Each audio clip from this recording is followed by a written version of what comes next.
Welcome to Atlas Explained, where every border carries a hidden story. When Mexico emerged from Spanish rule in the early 19th century, it did so as the legal successor to a vast imperial territory. The borders it claimed stretched across deserts, mountains, jungles, and coastlines that few people in the new capital had ever seen. On paper, the country appeared powerful. In practice, independence transferred responsibility faster than it transferred control. Spanish authority had never depended on deep integration across this space. It relied on distance, hierarchy, and extraction, not on cohesion.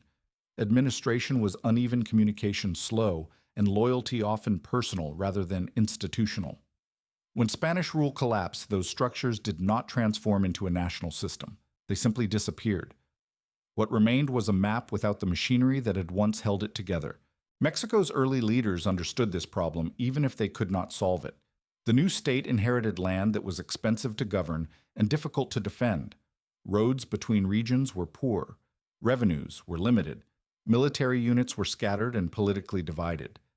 Authority diminished sharply the farther one moved from the capital. Large portions of the country existed more as claims than as governed spaces. Territory under these conditions was not a source of security. It was an ongoing obligation. Every region required troops, officials, and money that the government did not reliably possess. Decisions made to stabilize one area often weakened control elsewhere. Holding the country together became a matter of prioritization rather than principle, with survival of the center outweighing coherence of the whole. This imbalance shaped how loyalty functioned. Regions remained part of Mexico as long as the state could offer protection, recognition, or advantage. Where it could not, allegiance thinned. Independence had not created a shared national identity. It had created a negotiation over authority conducted under constant pressure. At this stage, Mexico had not yet lost territory. Nothing had been taken from it by force, but the conditions that would later make loss possible were already in place. The country began its independent life trying to govern an imperial inheritance without imperial tools, and every choice made under that constraint would narrow what could realistically be held. Independence left Mexico with a second problem layered on top of the first. The new state needed legitimacy quickly. Spanish rule had been rejected, but nothing equally authoritative had replaced it. For many political and military leaders, the uncertainty was not abstract. Without a clear center of authority, the vast territory they claimed could unravel before a republic had time to define itself. An empire appeared to offer a solution. Monarchy was familiar, recognizable, and immediate. It promised continuity where revolution had created disruption. By placing a single figure at the apex of power, Mexico's leaders hoped to anchor loyalty across regions that had little in common beyond their former allegiance to Spain. The choice was less about ambition than about reassurance aimed as much inward as outward. Under this logic, expansion and consolidation went hand in hand. Regions to the south, newly independent and politically exposed, were encouraged to join Mexico through negotiation rather than force. On maps, the country grew dramatically. This growth was not treated as a test of capacity. It was treated as a means of preventing fragmentation based on the assumption that inclusion now would simplify governance later. What the imperial project relied on, however, was compliance it could not enforce. The central government lacked the revenue to sustain a court, a professional bureaucracy, and a disciplined army across such distances. Military officers expected influence rather than subordination. Regional elites cooperated as long as their autonomy was respected. Authority remained conditional even as it was presented as absolute. As pressure mounted, the emperor's position became increasingly difficult to sustain. Efforts to assert control were interpreted as threats rather than guarantees. The empire designed to stabilize the country instead exposed how shallow integration really was. Loyalty depended less on the crown than on local calculations, and those calculations shifted quickly when interests diverged. When the imperial experiment collapsed, it did not simply remove a ruler, it stripped away a layer of expectation that had been holding the territory together. The vast space Mexico claimed had not been bound by institutions or shared identity. It had been bound by the hope that authority would soon become real. The transition to a republic inherited the consequences of that hope. Mexico remained enormous, but it now had to govern without the symbolic shortcuts of monarchy. The empire had postponed the problem of cohesion. Its failure returned that problem to the center of politics unchanged and more urgent than before. The republic that followed the empire did not begin with a clean slate. It inherited the same territory, the same divisions, and a political environment already shaped by crisis. Without a monarch to concentrate authority, the new system depended on constitutions, assemblies, and elections that existed unevenly across the country. In many regions, these institutions were more aspirational than real. National authority rested heavily on the army. Troops were expected to defend borders, suppress rebellions, and enforce the decisions of a government whose legitimacy was frequently contested. Yet the army itself was fragmented, bound by personal loyalty and factional alignment rather than by professional hierarchy. Presidents rose with military support and fell when that support shifted. Stability was provisional, negotiated from moment to moment. This instability forced difficult choices. When unrest threatened the capital, the government responded by pulling troops back toward the center. The decision was not strategic in a long-term sense. It was immediate and defensive. If the capital fell, the republic would collapse with it. Protecting the core became more urgent than holding the periphery. In distant regions, the consequences were immediate. The withdrawal of federal troops created spaces where national authority was largely absent. Local leaders stepped in to provide order, often with little reference to the central government. This autonomy was not initially framed as secession. It was a practical response to neglect shaped by the need to manage security and resources locally. The Republic tolerated this arrangement because it had little choice. Reasserting control everywhere at once was impossible. Each rebellion drained money and manpower that could not be replaced. Each compromise weakened the authority of national law. Survival depended on balancing enforcement and accommodation, even as both undermined long-term cohesion. By the late 1820s, Mexico remained intact but exposed.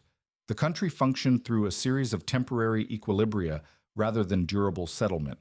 Regions stayed within the republic because leaving carried risks, not because belonging offered clear advantages. The map had not yet changed, but the conditions that would soon test its durability were already firmly in place. Nowhere did the republic's limits appear more clearly than in Texas. Formally, the region was part of Mexico's northern frontier. In practice, it lay far beyond the state's reliable reach. Distant, sparse population and exposure to external threats made sustained governance difficult. Texas required continuous attention and investment at a moment when the central government could barely secure its own position. To manage this vulnerability, Mexican authorities made a choice that seemed practical at the time. Settlement was encouraged as a means of stabilizing the frontier. Land grants and local autonomy were offered to attract population and economic activity. The expectation was that growth would strengthen Mexico's hold over the region and that loyalty would follow inclusion. The policy worked in one sense. Texas grew, but it did not grow inward. Many settlers arrived from the United States bringing legal customs, economic practices, and political assumptions that differed from those prevailing in Mexico. Enforcement of national law was inconsistent, shaped by distance and limited administrative presence. Over time, daily life in Texas aligned less with the capital and more with the border just beyond it. For years, this misalignment was tolerated. Texas was quiet, productive, and largely self-governing.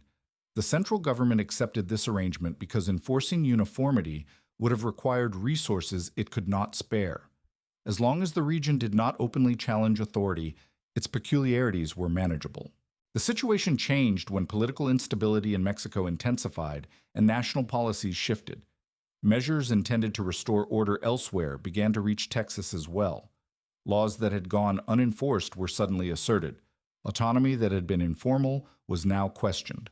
For settlers accustomed to local control, these changes felt abrupt and destabilizing. What followed was not immediate rebellion, but the erosion of alignment between expectation and authority. Texas had grown used to governing itself not because independence was the goal, but because the state had rarely been present when decisions were made. When that presence finally asserted itself, it did so without the institutional depth needed to make obedience routine. By the time resistance became organized, the problem was no longer loyalty alone, it was distance. The Republic was attempting to impose coherence on a region that had evolved beyond its effective reach. Texas did not drift away because it rejected Mexico outright, but because Mexico could no longer make its authority feel necessary. By the mid-1830s, Mexico's leaders confronted a conclusion they had resisted for years. The federal system was not producing stability. Regional governments acted independently. Military commanders intervened in politics, and national authority shifted with each crisis. What had once been defended as flexibility now looked like fragmentation. To those at the center, federalism appeared less like a safeguard and more like a liability. Centralization was adopted as a corrective. The repeal of the federal constitution was presented as a way to restore order, impose uniform law, and reassert control over a country that seemed to be slipping away. This shift was not framed as ideological transformation. It was framed as necessity. A stronger center, its advocates believed, would prevent the republic from dissolving into competing regional powers. The decision assumed compliance. Laws issued from the capital were expected to be followed across the country. Governors were expected to accept appointment rather than election. Military force would deter resistance where persuasion failed. What centralization promised on paper depended on institutions that Mexico still lacked. Authority could be declared instantly. Making it routine required time, money, and loyal administrators. In regions that had long managed their own affairs, the change landed abruptly. Autonomy that had been tolerated under federalism was now treated as defiance. Local arrangements were invalidated without being replaced by workable alternatives. Centralization asked regions to surrender practices they relied on without offering immediate benefits in return. Texas felt this shift more sharply than most. Distance magnified the effect of policy change. Measures intended to assert national coherence exposed how little coherence existed on the ground. The Republic's authority arrived as instruction rather than presence, law rather than administration. What was meant to stabilize the state instead clarified where its reach ended. Those who promoted centralization believed resistance could be contained. A decisive response, they assumed, would discourage further challenges and restore obedience. The possibility that confrontation might produce permanent separation was acknowledged but discounted. The gamble was that order could be imposed faster than opposition could organize. Centralization was meant to rescue the republic from slow disintegration. Instead, it forced unresolved tensions into open conflict. By asserting authority everywhere at once, the state revealed the limits of that authority. The consequences of that revelation would become most visible in Texas, where the distance between decision and control proved impossible to close. When confrontation in Texas turned into open fighting, the central government did not treat it as a decisive struggle for the nation's future. The assumption in Mexico City was that the rebellion could be resolved quickly. Texas was sparsely populated, militarily weak, and isolated. A show of force, especially one led personally by the president, was expected to restore authority and deter similar challenges elsewhere. That expectation shaped how the campaign was conducted. Rather than concentrating his army to overwhelm resistance in Texas, Santa Anna divided his forces. Garrisons were spread across multiple regions, reflecting a broader concern that rebellion was not confined to a single frontier. Texas was one problem among many, and it was not regarded as the most dangerous one. The logic was consistent with the pressures facing the state. Leaving other regions lightly defended risked inviting further uprisings. Concentration promised success in Texas, but vulnerability elsewhere. Division promised control across the map, even if it reduced striking power in any one place. Given the limits of manpower and logistics, the choice favored breadth over decisiveness. Distance and terrain quickly amplified the cost of that choice. Mexican forces operated far from reliable supply lines with slow communication and uneven coordination. Every movement required time and resources that could not be easily replaced. What began as an assertion of authority became a test of endurance under conditions the army was not built to manage. When Santa Anna was surprised and captured, the structure of command collapsed with him. Authority had been concentrated in his person rather than in durable institutions. The agreement he signed to secure his release did not resolve the conflict on Mexico's terms, but it did end the campaign's momentum. The government repudiated the agreement, yet lacked the capacity to reverse what had already occurred. Texas independence emerged from this sequence of decisions rather than from a single moment of inevitability. The campaign had not been designed to concede territory. It had been designed to manage risk across a fragile state. The loss of Texas was the unintended result of trying to hold too much ground with too little margin. The consequences extended beyond the region itself. Texas ceased to be a domestic problem and became an external one. What Mexico could once contest through governance and force now had to be contested diplomatically and eventually internationally. The shift narrowed Mexico's options further, setting the stage for a confrontation in which the balance of power would matter more than the justice of claims. Texas was only the most visible expression of a broader problem. While authority unraveled in the north, the central government faced parallel pressures elsewhere. Regions in the South and along the Gulf Coast responded to political instability in similar ways, asserting autonomy when the state appeared unable to govern consistently. These movements were not coordinated, but they were shaped by the same conditions. For many regional leaders, separation was less an ideological break than a bargaining position. Declaring independence created leverage. It forced the central government to choose between confrontation and concession. In a country with limited resources, that choice was never-changing. Military intervention risked spreading unrest. Negotiation preserved peace but weakened authority. Each response carried consequences beyond the immediate crisis.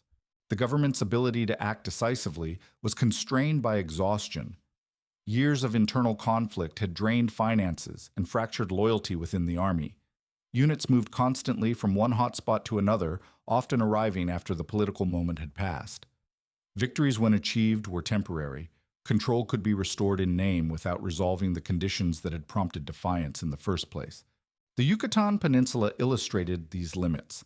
Its geographic isolation and economic ties beyond Mexico reduced the effectiveness of central authority. At times, Yucatan functioned almost independently, adjusting its relationship with Mexico according to circumstance. When internal conflict later escalated, Mexico intervened selectively, not from a position of strength, but to prevent foreign involvement from complicating an already fragile situation. These simultaneous pressures left the state without margin. Texas independence had not created this vulnerability, but it exposed it. The loss signaled that separation was possible even if costly. More importantly, it demonstrated that Mexico could not afford multiple major conflicts at once.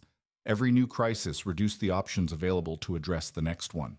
By the early 1840s, Mexico still claimed a vast territory, but its ability to defend that claim was uneven at best. The government was reacting rather than directing, managing emergencies rather than shaping outcomes. In this environment, a confrontation with a foreign power was no longer a hypothetical risk. It was a matter of timing. For nearly a decade after separating from Mexico, Texas existed in an uncertain position. It governed itself, but its status remained unresolved. Mexico refused to recognize the laws treating Texas as a rebellious province rather than a sovereign state. That refusal mattered less for symbolism than for consequences. An unrecognized state lived under constant risk, lacking secure borders and dependable guarantees. Texas leaders understood this vulnerability. Independence alone did not solve their problem. Without external backing, Texas remained exposed to pressure from Mexico and instability from within. From early on, they looked north for a solution that would make separation permanent. The United States was the only power capable of offering that assurance. Washington hesitated. Annexation carried risks, including war with Mexico and domestic political consequences. For years, delay served American interests. Texas remained independent in name while economically and culturally aligned with the United States. This arrangement preserved flexibility, allowing Washington to benefit without committing to confrontation. That balance ended in 1845. When the United States agreed to annex Texas, it transformed an unresolved dispute into an international one. By accepting annexation, Washington also accepted Texas's territorial claims. The question of where Texas ended and Mexico began was no longer a bilateral disagreement between a former colony and its former ruler. It became a dispute between states with vastly different capacities. From Mexico's perspective, annexation crossed a line. Texas had never been recognized as independent, and its claims extended far beyond what Mexico had acknowledged even before the rebellion. Accepting annexation without response would have signaled that force could permanently alter borders without consequence. Politically, that was untenable. Yet responding carried risks Mexico could not easily absorb. The situation narrowed Mexico's choices. Resistance risked war with a stronger opponent. Inaction risked internal collapse and loss of credibility. Each option carried costs that could not be avoided, only delayed. As troops moved into disputed territory, escalation required little intent. The structure of the conflict made restraint difficult. When fighting broke out, it did not reflect a sudden shift in Mexican policy. It reflected the accumulation of unresolved decisions and incompatible claims. Texas, once a problem of governance and distance, had become the trigger for a confrontation defined by power rather than negotiation.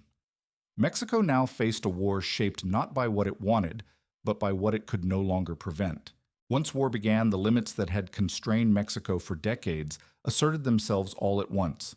The country did not enter the conflict without soldiers' experience or resolve. What it lacked was the institutional depth to sustain a prolonged war against a far stronger opponent.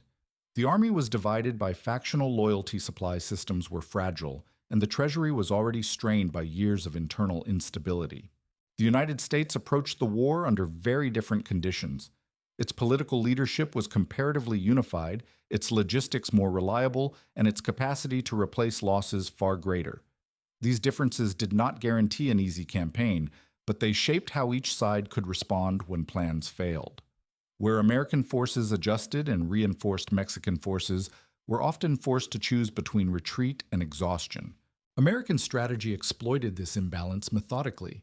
Advances came from multiple directions, stretching Mexican defenses and forcing the government to react rather than coordinate. Northern campaigns tied down Mexican units, while amphibious landings opened new fronts along the coast. Each movement created pressure elsewhere, eroding Mexico's ability to concentrate force. As ports fell and supply lines were disrupted, the situation worsened. The loss of coastal access limited Mexico's ability to move troops and resources efficiently. Communication between commanders slowed, and decisions were made with incomplete information. Authority at the center weakened as commanders in the field operated under increasingly uncertain conditions. The occupation of Mexico City marked the decisive shift. It did not end resistance overnight, but it eliminated what leverage remained. Continuing the war under occupation risked total collapse of the state. The government faced a narrowing set of choices, none of which offered a path to recovery through continued fighting. Throughout the conflict, Mexican leaders were not choosing between victory and surrender. They were choosing between different forms of damage. Defending territory strained internal cohesion. Preserving the government required conceding ground. The war exposed a reality that had long been present but rarely confronted directly. Mexico could not fight this conflict on terms of its own choosing. By the time negotiations became unavoidable, outcomes had already been shaped by occupation and attrition. Diplomacy would formalize what capacity had determined. The speed and scale of territorial loss were not the result of a sudden collapse of will, but of limits that had been reached simultaneously and could no longer be managed piecemeal. When negotiations began, Mexico was no longer deciding the outcome of the war. It was deciding how much of the state could still be preserved once the fighting stopped. With the capital occupied and military coordination severely weakened, continuing resistance offered little prospect of reversing the situation. What it offered instead was the risk that the state itself would disintegrate under the strain. The treaty that followed reflected this calculation. Mexico ceded enormous territories, including regions that had always been difficult to administer and defend. These lands had been part of the country's legal inheritance at independence, but they had never been fully integrated into its political or economic life. Letting them go formalized a reality that the war had already exposed. The decision was experienced publicly as humiliation, but within government it was treated as containment. The overriding concern was not the loss already incurred, but the possibility of losing even more if the conflict continued. Ending the war offered a way to halt momentum that Mexico could no longer control and to draw a line around what might still be governed. The consequences were immediate and contradictory. Mexico emerged smaller and deeply wounded, yet the state itself survived. Had the war dragged on, internal revolts might have resumed, or foreign intervention might have expanded.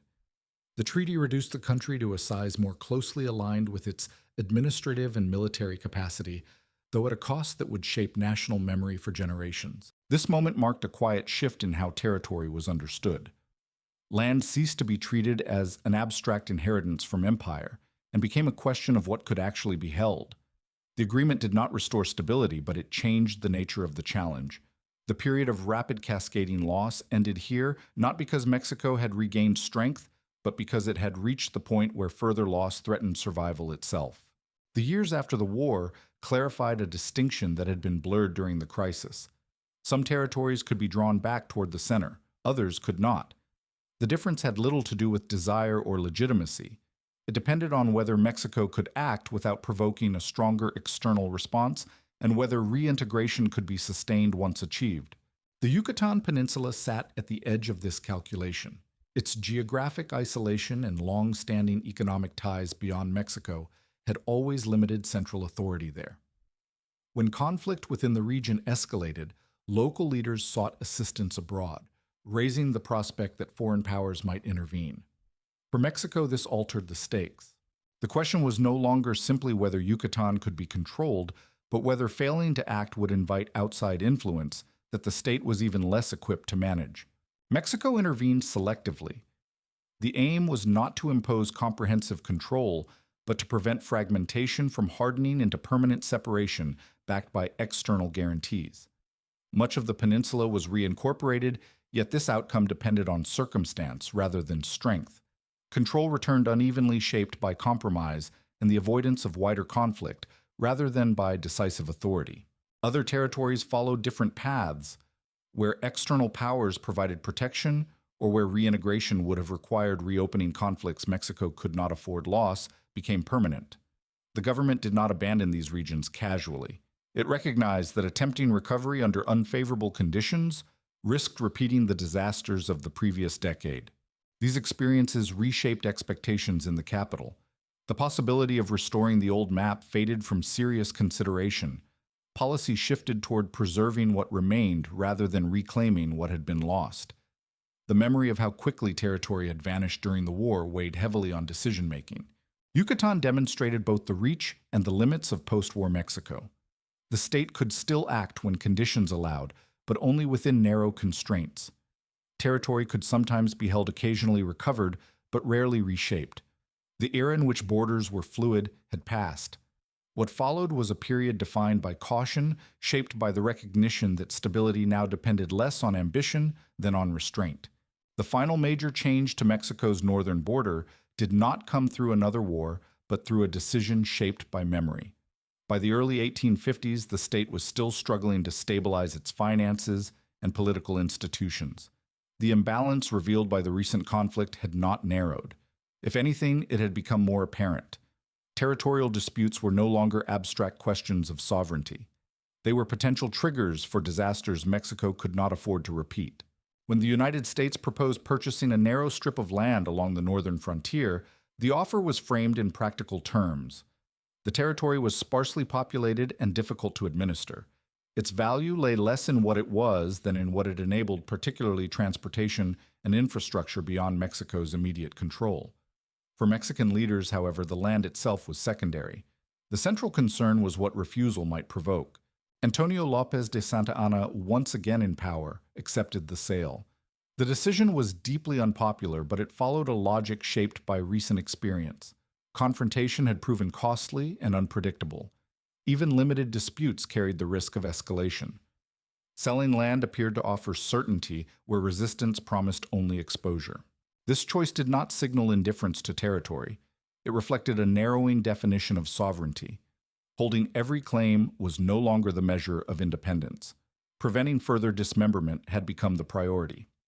By converting a vulnerable frontier into a fixed boundary, the government sought to reduce the number of questions that could turn into crises. Public reaction was swift and hostile. Santa Anna's position became untenable, and his removal followed soon after. Yet his fall did not reverse the underlying lesson. Subsequent governments absorbed the implication that territorial disputes with stronger powers could not be managed through defiance alone. Avoidance, compromise, and delay became tools of survival. After this point, changes to Mexico's borders were limited and technical. Adjustments followed rivers, arbitration, or administrative necessity rather than force. The period in which territory was lost rapidly and unpredictably had ended. What remained was a state defined by caution, carrying the memory of how quickly land could disappear when caution failed. By the latter half of the 19th century, Mexico's borders had largely settled into the form they would retain into the modern era. This stability did not emerge from renewed strength or restored ambition. It followed from exhaustion, deterrence, and the presence of stronger powers willing to enforce the existing order. The map stopped changing because the consequences of changing it had become unmistakable. Territories to the south that Mexico no longer controlled fell under external guarantees. Attempting to reclaim them would have meant confronting powers with greater resources and fewer internal constraints. In the north, the United States had achieved its strategic objectives and had little incentive to reopen disputes that could disrupt a favorable balance. A fixed border served both sides even if it reflected unequal outcomes. Inside Mexico, priorities shifted accordingly. Decades of upheaval had demonstrated that territorial ambition could undermine the state itself. Leaders focused on consolidating authority within existing borders, strengthening revenue collection, and limiting the political role of the military. These efforts were uneven and contested, but they reflected an acceptance that survival required restraint. Territory once treated as a symbol of inherited destiny was now approached as an administrative problem. Land had to be governed, defended, and justified within realistic limits. This did not erase resentment over earlier losses, but it redirected policy away from attempts at recovery that could not succeed. Minor adjustments continued to occur. Rivers changed course. Isolated islands became subjects of arbitration. These changes were small, carefully managed, and technical. They underscored how exceptional the earlier period of rapid loss had been, rather than suggesting any renewed instability. Mexico's borders endured not because the country had regained control over its fate, but because the balance of power around it had solidified. The most dangerous phase of its territorial history had passed. What remained was a state shaped by the memory of that passage governing within limits it now understood. Seen as a whole, Mexico's territorial losses did not result from a single failure or a single moment of defeat. They followed from a sequence of decisions made under pressure, constrained by timing capacity and inherited responsibility. Independence brought with it an imperial map before there was a nation capable of sustaining it. Territory was claimed faster than it could be integrated, defended, or made meaningful in daily governance. Loss followed vulnerability rather than causing it. Regions drifted away when authority could not reach them, when protection could not be provided, and when remaining offered few advantages. Efforts to compensate for weakness through force often exposed that weakness more clearly. Centralization intended to preserve unity accelerated confrontation where compromise had delayed it. War did not create imbalance. It revealed how much had already accumulated. The speed of loss reflected the convergence of crises. Texas became independent before the Republic stabilized. Annexation occurred before recovery was possible. War followed before institutions had matured. Each event narrowed the options available to the next. What might have been manageable in isolation became irreversible in sequence. After that sequence ended, the pattern changed. Mexico did not suddenly become stronger. It became more cautious. Leaders learned which borders could be defended and which claims invited catastrophe. Consolidation replaced ambition, not because the desire for lost land disappeared, but because survival demanded restraint. Mexico lost so much territory so quickly because it was building a state while defending an inheritance. Once that mismatch was resolved painfully and permanently loss slowed, the map stabilized not when ambition returned, but when reality was finally acknowledged.